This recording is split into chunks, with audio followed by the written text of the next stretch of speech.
great question is, from 9 to 11:30 and 12 to 2:30, is a 30-minute break really enough time for me? Great question, Amy.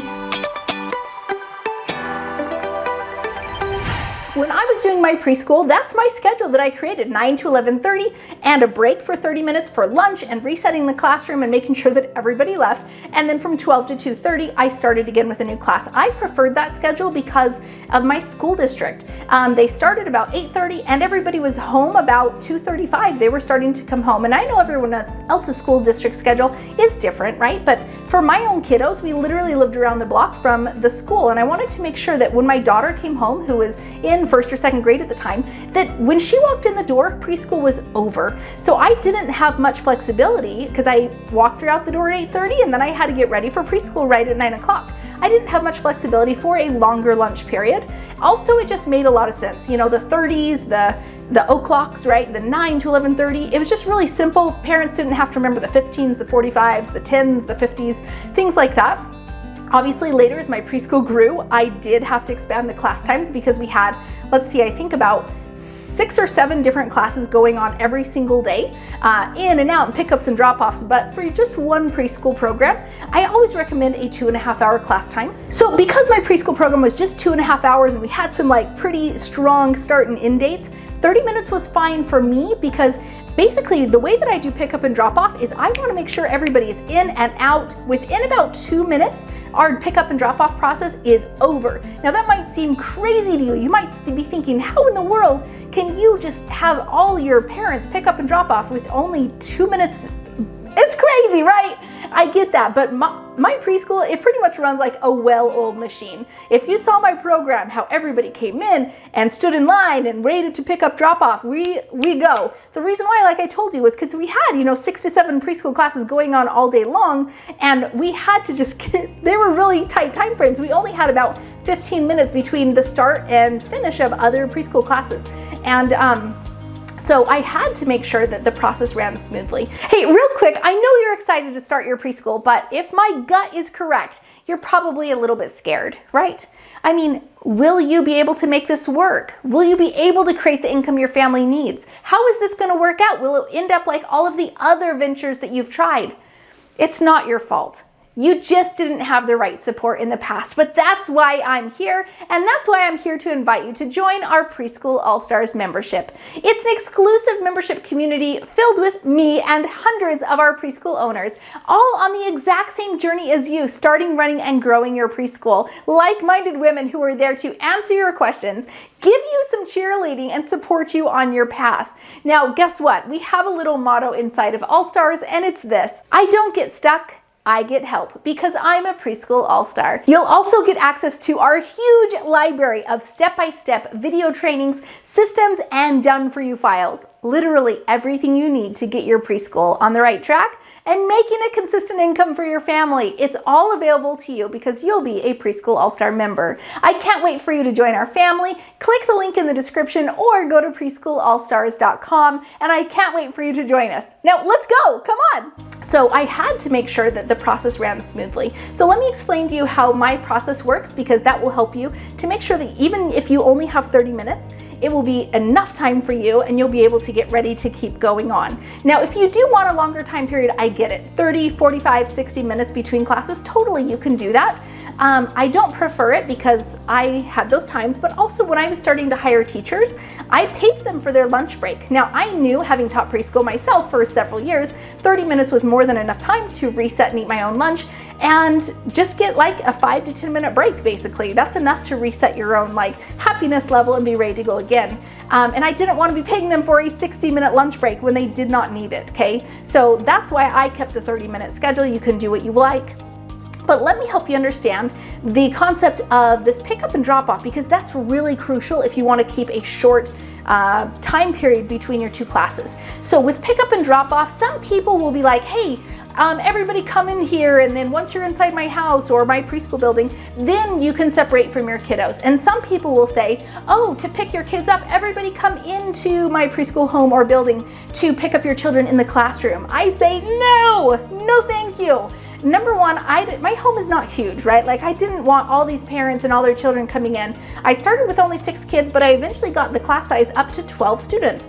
And so 12 students plus all their parents, that is a ton of people in my little home, especially my living room or my garage, and it just is not comfortable, right? So have you ever noticed when you have been taking your kiddos somewhere that sometimes they cling to you and they don't want to leave you, right? Separation anxiety sound familiar? Same situation applies when their parents are dropping them off at preschool. Have you also ever noticed that when you go to pick up your kid from a really, really fun place, they sometimes don't want to leave?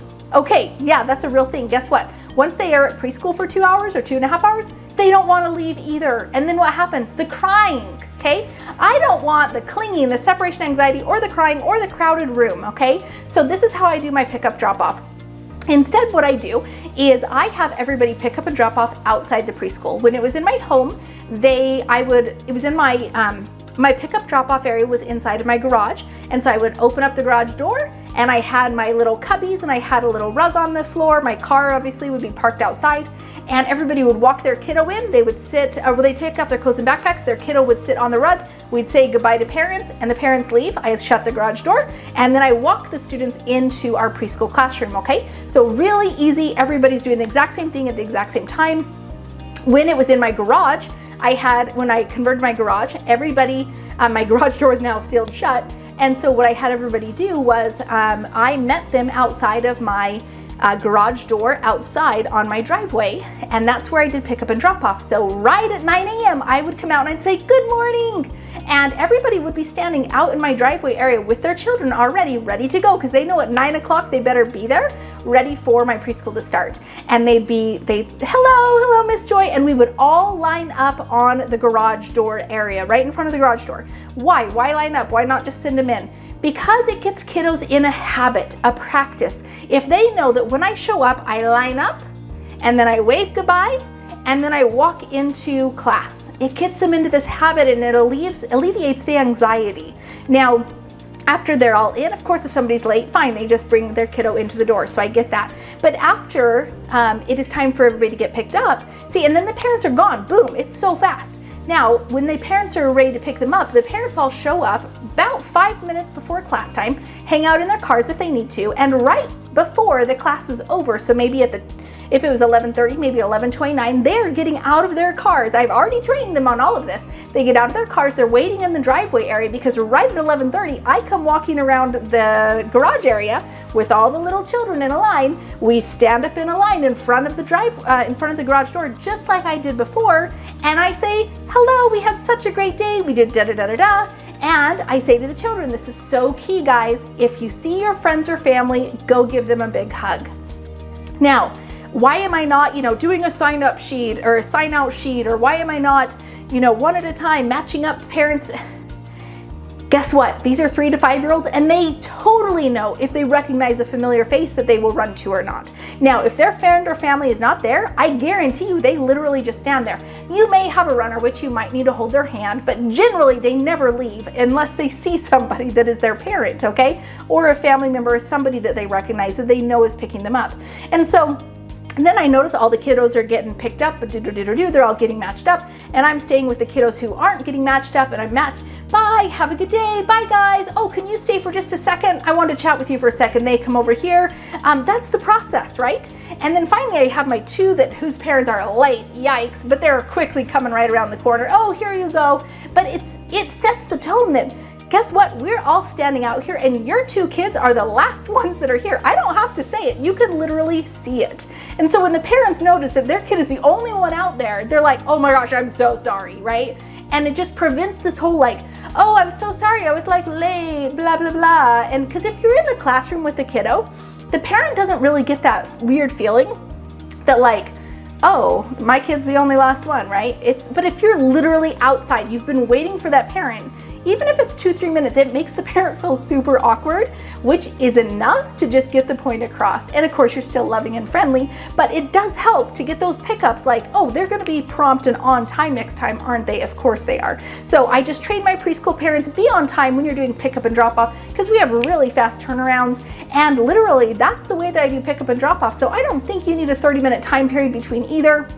It's enough for, oh, one more last tip. When you are doing preschool time, in order to have that 30-minute period actually useful, where, maybe you're putting out a few new things, but you're not cleaning up from the previous session, the way I do it is this: the last part of the preschool day, I always do my snack time.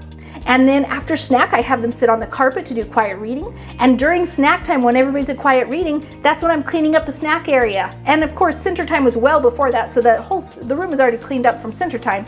And I'm just cleaning up the snack area. We're doing quiet reading, then I'm reading to them, and then we're getting our coats and backpacks, we're leaving. So therefore, the room is not chaos. It's already ready and pretty much set because I've already cleaned up the snack area. It's ready to go for the next class. So hope that was super helpful. Put in the comments below what classes you would like to have. Do you want to have a 2.5-hour class? Do you want to have a 2-hour?